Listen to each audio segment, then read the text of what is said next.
तो गाइस कैसे हैं आप सब लोग। रेड के एपिसोड 02 के साथ हाजिर हूं। तो गाइस अगर आप मेरे चैनल के ऊपर नए हैं और अभी तक आपने चैनल को सब्सक्राइब नहीं किया हुआ तो जल्दी से चैनल को सब्सक्राइब कर दे और वीडियो को लाइक करना मत भूलिएगा। Thank you. तो लास्ट एपिसोड के एंड पे हमने देखा था कि रेड की एंट्री होती है और रेड वहां पर अपनी साथी एल्डा से कहता है क्या तुम रेडी हो, और वो से एल्डा कहकर निबल के ब्लड सैक करके पुकार रहा होता है और एल्डा ऊपर बैठी होती है और उसे कहते हैं कि हाँ बिल्कुल रेडी हूँ। और फिर साथ ही वो उसे कहते हैं कि तुम जहाँ पर मेरे नाम से मुझे क्यों नहीं बुलाते, तुम जहाँ पर मुझे एल्डा कह सकते हो, जहाँ पर मुझे पार्टनर भी कह सकते हो, तुम जहाँ पर मुझे ब्लड सैक क्यों कहते हो। मैं कोई ऑब्जेक्ट नहीं हूँ बल्कि मैं एक जीती जागती इंसान और तुम्हारी पार्टनर हूँ। यहाँ पर इसे ब्लड सैक कहने की एक रीजन है। आप यहाँ पर नीचे एक बॉटल देख सकते हैं, इसका ब्लड बहुत ज्यादा स्पेशल है। रेड को जब यहाँ पर ब्लड की कमी होती है तो वो इसके ब्लड को यूज करता है, इसी वजह से उसके पास बॉटल है जिसके अंदर वो ब्लड भर रही होती है। रेड उसे कहता है कि अपनी बकवास बंद करो, तुम मेरी कोई पार्टनर नहीं हो, मुझे यहाँ पर मजबूरी में तुम्हें अपने साथ लेकर आना पड़ता है और तुम यहाँ पर मेरी पर्सनल ब्लड सैक यूनिट हो जो यहाँ पर मुझे ब्लड प्रोवाइड करती हो, इसलिए सिर्फ और सिर्फ अपने काम के ऊपर ध्यान दो और बताओ कि तुमने अभी तक कितना ब्लड कलेक्ट कर लिया है।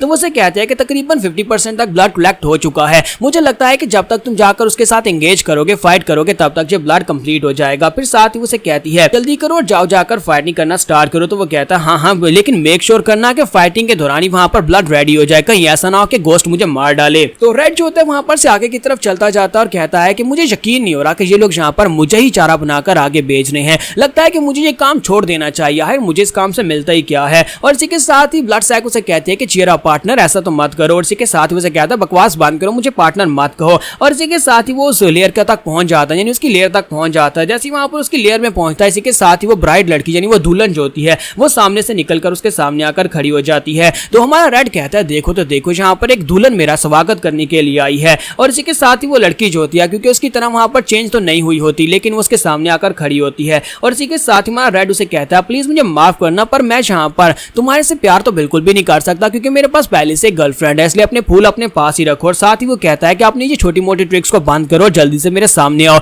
मुझे पता है कि तुम यहीं पर छुपे हुए हो। और इसी के साथ ही गोस्ट वहां पर से पीछे से निकल आता है और कहता है लगता है कि तुम्हें ये लड़की बिल्कुल भी पसंद नहीं आई, मुझे तो इसका ब्लड बहुत ज्यादा पसंद आया। मैंने अभी तक यहाँ पर जितने भी कचरा इंसानों का ब्लड पिया है उन सभी में से इस लड़की का ब्लड बहुत ज्यादा प्योर था। लगता है कि तुम यहाँ पर कुछ ज्यादा ही पिकी हो जो तुम्हें यहाँ पर जो लड़की पसंद नहीं आया। और इसी के साथ ही हमारा रेड जो होता है आसपास वहां पर सभी सोल्जर्स की तरफ देखता है और कहता है क्या ये तुम्हारा काम है, क्या इन सभी सोल्जर्स को तुमने मारा है। तो वो कहता है कि हाँ, यहाँ पर ये सभी लोग मेरा खाना मुझसे चोरी करने के लिए आए थे, अब दूसरे के घर में जबरदस्ती घुसोगे तो फिर तुम्हें मरना तो पड़ेगा ही। इसी के साथ ही रेड आगे बढ़ता है, जाकर उस दुल्हन को पकड़ता है और कहता है कि मैंने सोचा था कि ये बच्ची मेरे जैसी बन जाएगी, यानी मेरे जैसी एक वैम्पायर बन जाएगी, लेकिन बिल्कुल नहीं, इसका ब्लड जो है ये बहुत ज्यादा वीक था, इसी वजह से ये मेरे जैसी नहीं बन पाई। और इसी के साथ ही वो उसकी बॉडी के ऊपर अपने क्रिस्टल को एक्टिवेट करता है। जब वो वहां पर ब्लड क्रिस्टल को एक्टिवेट करता है तो वो बेचारी वहां पर बिल्कुल एक पपेट बन जाती है। तुम्हारा रेड इसी के साथ ही अपनी गन निकालता और कहता है गोस्ट तुम बास्टर्ड कहीं के, यहाँ पर काम करना बंद करो। और इसी के साथ ही उसे गोली मारता है। जब उसे एक गोली मारता सीधी उसके सर में लगती है, लेकिन इसी के साथ ही क्योंकि वो वैम्पायर होता है तो उसकी बॉडी वहां पर दोबारा से रीजनरेट होना शुरू हो जाती है।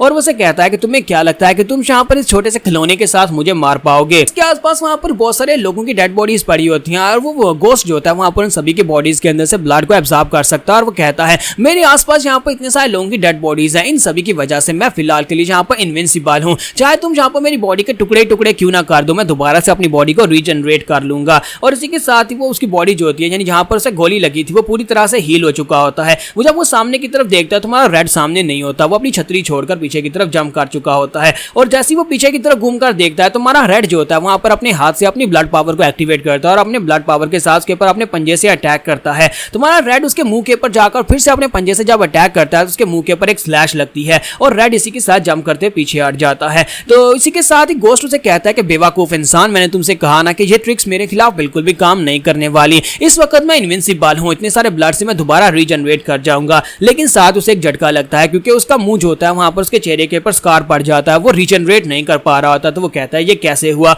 तुमने ये कैसे किया। तुम्हारा रेड उसे कहता है कि तुम यहाँ पर इस बात को गैस करो कि ये मैंने कैसे किया होगा, लेकिन उससे पहले कहीं मैं तुम्हें मार ना डालूं। तो गोस्ट काफी ज्यादा गुस्सा आ जाता है और कहता है कमीने कहीं कि मैं तुम्हें बिल्कुल भी नहीं छोड़ूंगा, मैं तुम्हें मार डालूंगा। और इसी के साथ ही वहां पर अपनी पावर्स को एक्टिवेट करता है। जब वो अपनी पावर्स को एक्टिवेट करता है तो हमारा रेड जल्दी से जंप करते पीछे की तरफ हटता है क्योंकि वहां पर जितने भी लोग मरे थे वो सारे के सारे उठकर खड़े हो जाते हैं। वो उन सभी लोगों को जिनको उसने काटा था उन सभी को वो ज़ॉम्बीज की तरह यूज कर सकता है। वो सभी सोल्जर्स, सभी वो पुलिस वाले जो होते हैं वो उठकर खड़े हो जाते हैं। तो वो कहता है कि अब यहाँ पर तुम इसी जगह के पर मरने वाले हो, तुमने मेरे चेहरे के ऊपर एक स्कार डाला और इस स्कार की कीमत तुम्हें यहाँ पर चुकानी पड़ेगी और तुम भी यहाँ पर तब तक यहाँ पर तुम्हें मारेंगे जब तक तुम्हारी बॉडी के अंदर से तुम्हारे खून का आखिरी कतरा ना निचोड़ लें। और हमारा जो रेड होता है वो उसे कहता है कि तुमने यहाँ पर इन सभी को इन्फेक्टेड कर दिया, इन्हें कहीं कि तुमने तो यहाँ पर मेरे काम को और भी ज्यादा बढ़ा दिया है। मुझे तो लगा था कि यहाँ पर मैं सबको खत्म करके जल्दी वापस चला जाऊंगा। और इसी के साथ ही वो सभी ज़ॉम्बीज जो होते हैं आगे की तरफ बढ़ते हैं और कहते हैं कि ये हमारा खाना है, ये हमारा खाना है। और गोस्ट उनसे कहता है कि हाँ यही तुम्हारा खाना है, जाओ जाकर उसे ले लो। और सभी लोग जंप करते हुए रेड के ऊपर अटैक करने के लिए आगे बढ़ते हैं। तुम्हारा रेड कहता है कि मुझे लगता है कि अब यहाँ पर मुझे थोड़ा सीरियस होना पड़ेगा। और इसी के साथ हमारा रेड भी वहां पर फाइटिंग के लिए सीरियस हो जाता है। तुम्हारे रेड के पास भी वहां पर एक ब्लड क्रिस्टल होता है जो कि उसके हाथों के अंदर होता है। उसके हाथों के अंदर वहां पर एक क्रास टाइप का रेड क्रिस्टल होता है, जिस क्रिस्टल को वो एक्टिवेट करता है और कहता है कि अब यहाँ पर मैं बिल्कुल भी खेलने वाला नहीं हूँ।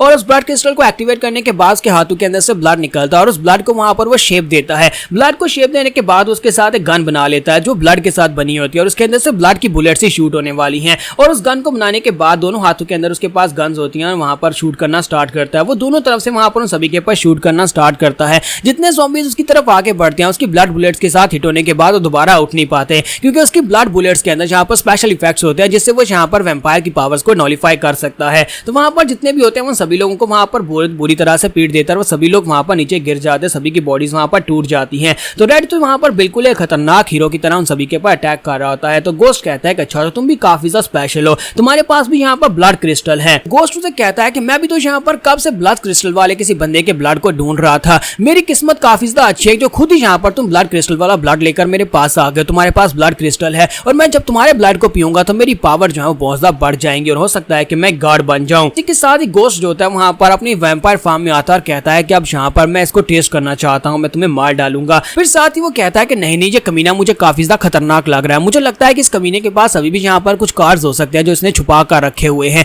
जैसे कि इसने यहाँ पर ब्लड बुलेट्स का यूज किया। इसी तरह इसके पास कुछ और भी हो सकता है क्योंकि इसके पास क्रिस्टल की पावर है। अगर इसके पास क्रिस्टल की पावर है तो इसके पास कुछ और भी हो सकता है। तो मुझे यहाँ पर थोड़ी सी एहतियात करनी जरूरी है, कहीं ऐसा ना हो कि मैं यहाँ पर इसके हाथों से मारा जाऊं, क्योंकि मेरे चेहरे के ऊपर इसने जो स्कार लगाया था वो अभी तक यहाँ पर हील नहीं हो रहा। पर मेरे मिनियन जब यहाँ पर इसे वर्कआउट कर देंगे और अपने सारे कार्ड्स को यहाँ पर रिलीज कर देगा उसके बाद मुझे पता होगा कि इसके पास कौन कौन सी ट्रिक्स हैं। रेड जो होता है अभी वहां पर उन सभी ज़ॉम्बीज के साथ फाइट करने में व्यस्त होता है, वहां पर उन सभी ज़ॉम्बीज को मार रहा था। और इसी के साथ ही उन ज़ॉम्बीज में से एक ज़ॉम्बी की बॉडी के अंदर से ब्लड का बना हुआ एक हाथ बाहर निकलता है, क्योंकि वो वहां पर पीछे खड़े होकर उसको कंट्रोल कर रहा होता है। तो हमारा रेड कहता है तुम्हारी हिम्मत कैसी भी यहाँ पर इन सभी कॉर्प्सेस को रीजनरेट करने की, तुम्हें क्या लगता है कि तुम अपनी रीजनरेशन एबिलिटीज से इन सभी को यहाँ पर रीजनरेट करवा पाओगे? जबकि तुमने यहाँ पर इनको स्पेशल बनाया तो फिर मैं इन सभी लोगों को यहाँ पर स्पेशल बुलेट्स ही दूंगा। और इसी के साथ हमारा रेड जो होता है वहां पर अपने ब्लड के साथ अपनी जो वेपन होता है उसकी शेप को चेंज करता है, उसे डी शेप करता है। उसे डी शेप करने के बाद अपने पास एक कैनन बना लेता है। हमारा रेड उस कैनन को बना लेने के बाद वो सभी के सभी ज़ॉम्बीज जो होते हैं उसकी तरफ आगे बढ़े होते हैं उसके ऊपर जंप करके उसको अटैक करने के लिए। लेकिन इसी के साथ ही वहीं पर उस कैनन को ग्राउंड के ऊपर दे मारता है, जैसे कि वहां पर पंच मारा जाता है बिल्कुल इसी तरह वो ग्राउंड के ऊपर पंच मारता है, जिसकी वजह से बहुत ही जबरदस्त एनर्जी निकलती है। वो एनर्जी इतनी पावरफुल होती है कि वो सारे के सारे ज़ॉम्बीज जो होते हैं वो एक ही बार में वाइप आउट हो जाते हैं। ये देखने के बाद गोस्ट कहता है कि मैं इसी की तो बात कर रहा था, इसका मतलब यह है कि इसके पास इस तरह की स्पेशल एबिलिटीज हैं जिससे यहाँ पर ये बहुत सारी अजीब अजीब चीजें बना सकता है। लेकिन चाहे कुछ भी हो जाए ये सिर्फ और सिर्फ है तो एक हाफ ब्रीड ही, क्योंकि ये एक रियल वन नहीं है, ये एक हाफ ब्रीड है। और इसी के साथ ही हमारा रेड जो होता है उसके ऊपर अटैक करने के लिए आगे बढ़ता है। हमारा रेड अपनी कैनन को लेकर जैसे गोस्ट के ऊपर अटैक करने के लिए आगे बढ़ता है तो इसी के साथ ही गोस्ट जो होता है वो भी अपने पंजे में पावर को रिलीज करता है और कहता है कि तुम्हारा ये अटैक मेरे ऊपर काम नहीं करेगा। और वो अपना पंजा घुमाकर जब उसके ऊपर अटैक करता है तो वहां पर दिखाते हैं कि जबरदस्त धमाका होता है और उस धमाके के साथ पीछे की पूरी बिल्डिंग कट जाती है और हमारा रेड जो होता है उड़ता हुआ पीछे जाकर दीवार के साथ टकराता है और इसी के साथ ही वो भी वहां पर जख्मी हो जाता है, उसके मुंह से ब्लड निकलना शुरू हो जाता है। तो रेड कहता है इस कमीने ने तो जहां पर मेरी वाट लगा दी, लगता है कि इससे फाइट को जीतना काफी ज्यादा मुश्किल होने वाला है। और यहाँ पर हम लोग अपनी एपिसोड 02 का एंड करेंगे और नेक्स्ट एपिसोड में देखेंगे क्या हमारा रेड यहाँ पर गोस्ट को हरा पाएगा और रेड के पास और कौन कौन सी पावर्स है जो यहाँ पर यूज करने वाला है।